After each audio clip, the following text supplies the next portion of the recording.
Bonjour, chers cinéphiles et chers mélomanes. Allô. Mais bonjour également, Manu, chers amateurs et amatrices d'art visuel en général. Cette semaine, je vais vous parler de la 42e édition du Festival international de films sur l'art et que l'on appelle parfois également FIFA, mais qu'il ne faut pas confondre, comme tu l'as dit, Manu, en introduction, avec la Fédération internationale de football association et non pas ceux qui font semblant d'avoir mal. Bref, quoi qu'il en soit, rappelons ici que le FIFA se consacre à la promotion et au rayonnement international des films sur l'art en général et sur les arts médiatiques plus particulièrement.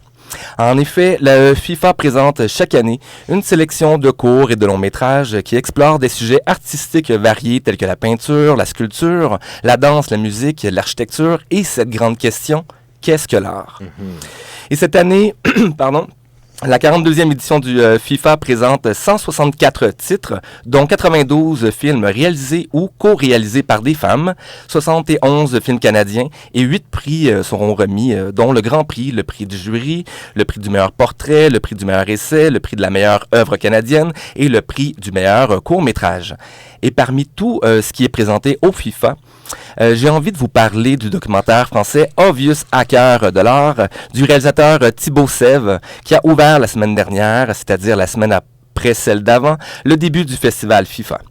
Notons que le documentaire Obvious Hacker de l'art présente le collectif français Obvious comme un groupe d'artistes numériques qui fait trembler en ce moment le monde de l'art contemporain depuis près de 6 ans, puisqu'il produit une forme d'art que certains et certaines peuvent qualifier de génératif. Pour la petite définition, disons que l'art génératif est une forme d'expression artistique qu'emprunte l'art numérique grâce à des algorithmes afin de concevoir des œuvres physiques qui se génèrent d'elles-mêmes ou presque d'elles-mêmes. En ce qui concerne le collectif Obvious, il faut dire qu'il a été fondé par 3 amis, soit Pierre Fautrel, Gauthier Vernier et Hugo Cassel-Dupré.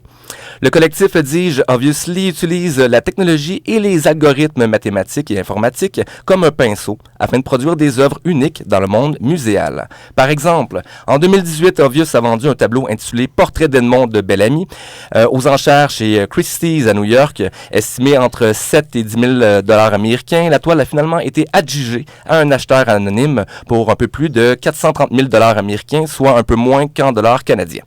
Qu'à cela ne tienne, voyons un peu plus en détail la démarche des membres du collectif pour réaliser ce tableau. Les membres du collectif ont alimenté un algorithme avec des milliers de portraits du 14e au 20e siècle afin d'imprimer sur une toile l'image qui a été générée ensuite selon des directives bien précises. Fait amusant, la toile est signée d'une formule mathématique. Le collectif assume ainsi l'implication de l'IA dans leur projet et il ébranle du coup de la sorte, Manu, l'archétype de l'artiste traditionnel en utilisant l'IA comme outil créatif. Bon, comme le journaliste de la presse Jean Siag le questionne, est-ce qu'il s'agit bel et bien d'art ici?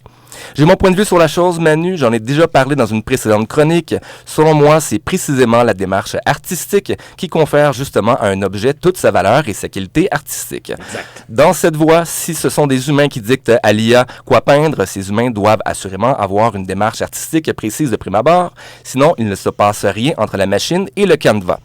En ce sens, si je prends quelques raccourcis intellectuels, nous pouvons dire que le portrait d'Edmond de Bellamy, produit par le collectif et l'intelligence artificielle est une œuvre d'art, mais le collectif de l'IA et l'IA, sont-ils eux-mêmes des artistes? Là est peut-être la grande question à se poser, mon cher Manu. Quoi qu'il en soit, la question entourant l'art et l'IA vont certainement nourrir de nombreux débats, déjà qu'il y en a des tas et des tonnes, mais je propose ici une piste de réflexion avec une autre question. Si une langue est qualifiée de vivante parce qu'elle évolue, voulons-nous que les arts visuels soient également vivants? D'ailleurs, si vous voulez réfléchir davantage à la question de l'implication de l'IA dans notre quotidien, je vous recommande le segment de la 24e émission de la 5e saison des Décrypteurs, produit par Radio-Canada, et qui aborde les images culinaires qui sont créées de toutes pièces ou retouchées par l'IA et qui, par la bande, servent à l'occasion à tromper les clients qui commandent des repas préparés. Quoi qu'il en soit, je le répète, l'IA prend de plus en plus de place dans nos sociétés et je profite de notre tribune à CISM pour conclure ma chronique avec une précision qui prendra les allures d'une mise en garde. Comme le rapporte la journaliste Frédéric Giguère au Journal de Montréal, nous avons appris cette semaine que la régie de police intermunicipale de Sainte-Thérèse de Blainville mène actuellement une enquête dans une école secondaire de Sainte-Thérèse après la découverte de nombreuses images images hyper truquées par l'IA montrant des adolescents et des adolescentes complètement nus.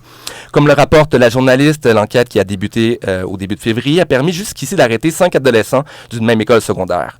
L'un d'entre eux pourrait éventuellement faire face à des accusations de production de pornographie juvénile puisqu'il a utilisé une application d'hypertrucage ou des fakes afin de créer des images obscènes avec des visages réels.